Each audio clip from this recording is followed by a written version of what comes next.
Video کو like کر کے آگے شیئر ضرور کر دینا۔ اور آپ جانتے ہیں سنا کہ مولا مشکل کشا گئے اور کہنے لگے کہ حضور بی بی کے لیے سیدہ کے لیے دوپٹہ چاہیے، پھٹ ایسا گیا ہے کہ پہننے کے قابل نہیں۔ سرکار نے کہا علی ابھی تو بدر و احد کے یتیموں کا حق دینا باقی ہے، میں فاطمہ کو دوپٹہ کیسے دے دوں؟ البتہ چونکہ آپ آئے ہیں تو میری ذاتی ملکیت میں اس وقت،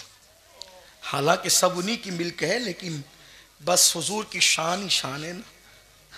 حضور کی شان ہی شان ہے۔ حضور انکساری بھی فرماتے ہیں، بڑے مرتبے ہیں، جن کے مرتبے بڑے ہوتے ہیں وہی تو انکساری کرتے ہیں،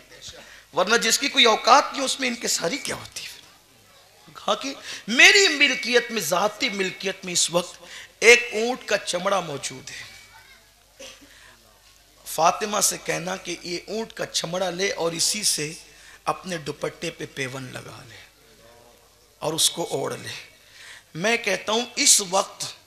اگر معاذ اللہ کوئی بھکاری بھی ہونا، بھکاری ملانے کے لیے سمجھانے کا، جو بھیک مانگ کے پیٹ بھرتا ہو، 2 روٹی بھیک مانگ کے کھاتا ہو، اس کی بیٹی کے دوپٹے پر بھی چمڑے کا پیوند آپ کو نہیں ملے گا، لیکن یہ خاندان رسالت ہے، اجازت کے بغیر جبریل گھر میں نہیں آتے۔ حضور جن کے استقبال کے لیے بار بار اٹھ کے کھڑے ہوتے ہوں، لیکن زندگی کیسی زاہدانہ ہے کہ فرمایا کہ لے جاؤ، فاطمہ سے کہنا اسی چمڑے کا پیون لگا لے۔ مولا کائنات وہ لے کر آئے، کہا فاطمہ تمہارے بابا نے یہ چمڑا دیا ہے کہ اس کا پیون لگا لو دوپٹے میں۔ بی بی نے اس کا پیون لگایا، یہ 17واں پیون تھا بی بی کے دوپٹے میں، اس کا پیون لگایا، اور پیون لگا کے جب دوپٹے کو سر پہ رکھا تو اتنے میں حضور تشریف لے آئے۔ جب وہ دوپٹہ سر پہ آیا تو حضور آئے، سرکار نے بیٹی کے سر پہ دوپٹہ دیکھا اور پیون میں چمڑے کو دیکھا، حضور سے برداشت نہ ہو سکا، حضور رو پڑے۔ اللہ کے حبیب کی آنکھوں میں آنسو آ گئے، شہزادی کونین کے سر پہ جو دوپٹہ ہے اس پہ چمڑے کا پیون ہے، اور حضور روتے ہیں تو مولا کائنات بھی رو پڑے اور بی بی پاک بھی رو پڑی۔ تو سرکار نے پھر دونوں کو تسلی دیتے ہوئے کہا کیا تم لوگ اس بات پہ خوش نہیں ہو کہ دنیا والوں کے لیے دنیا کی نعمتیں اور محمد اور آل محمد کے لیے جنت کی نعمتیں؟ یہ زندگی صرف اس لیے تھی، مگر بتانے کا مقصد یہ ہے، اصل بات جو ہے 17 پیون والا دوپٹہ اوڑھ کر بھی غیرت اور حیا کا یہ حال ہے کہ کسی نے ایک بار امام حسین سے کہا تھا حسین تمہاری امی بڑی نیک تھی، تو فرمایا تو نے سچ کہا، اس لیے کہ میری والدہ کا جب وصال ہوا تو میری عمر 6-7 سال سے زیادہ کی نہیں تھی، اس کے باوجود بھی میں نے اپنی ماں کے سر کے دوپٹے کے نیچے کے بالوں کو کبھی نہیں دیکھا، میں نے اپنی ماں کے سر کے جو بال ہے جو دوپٹے کے نیچے ہوتے تھے میں نے اس کو کبھی نہیں دیکھا، بیٹے سے یوں بالوں کی حفاظت کی۔ اور آج ہماری قوم کی بیٹیوں کا حال یہ ہے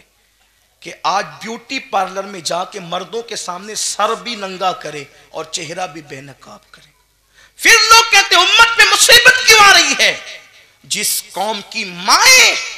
جن کے وسیلے سے دعائیں قبول ہوتی تھی، جب وہ مائیں آوارہ گردی کرے گی تو امت پر مصیبت نہیں آئے گی تو کیا ہوگا؟ میرے آقا صلی اللہ علیہ وسلم کے دیوانوں تو عرض کر رہا تھا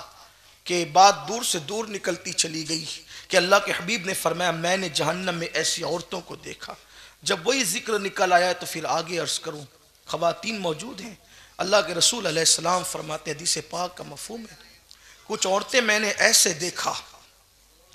کہ جن کے جسم انسانوں کی طرح تھے اور منہ کتے کی طرح تھا، اور ان کے زبان ایسے لٹک رہی تھی جیسے کتے کی زبان لٹکتی۔ تو میں نے پوچھا جبریل یہ کون ہے؟ جبریل امین نے اس کی یا رسول اللہ یہ وہ عورتیں آپ کی امت کی ہے جو اپنے شوہر سے منہ چلا کر اس کا دل دکھاتی تھی، زبان درازی کرتی تھی، آج اس کا منہ کتے کی طرح ہو گیا ہے اور اس کا جو ہے وہ منہ لٹک گیا ہے، زبان لٹک گئی ہے اس کی کتے کی طرح۔ یہ شوہر کے ساتھ منہ چلانے والی عورت کا انجام یہ ہوا ہے۔ میرے پیارے آقا صلی اللہ علیہ وسلم کے پیارے دیوان، حیرت ہوتی ہے کہ اتنی عذاب کی بات سن کر بھی قوم سنورتی نہیں، سدھرتی نہیں، زندگیوں کے اندر انقلاب نہیں آتا۔ لوگ سننے کے لیے تو جمع ہیں، لوگ بدلنے کے لیے جمع نہیں ہے، لوگ عمل کرنے کے لیے جمع نہیں ہے۔ ملک ہندوستان میں مسلمانوں پر قیامت آئی ہے، لیکن کون سدھرنے کو تیار ہے؟ جلسے ہو رہے ہیں، کانفرنس ہو رہے ہیں، ساری چیزیں ہو رہی ہیں، لیکن تھیٹریں فلموں کی جیسی بھری رہتی تھی پھر بھری ہوئی ہے جیسے۔ ویڈیو اگر اچھا لگا ہو تو لائک کر کے آگے شیئر ضرور کر دینا۔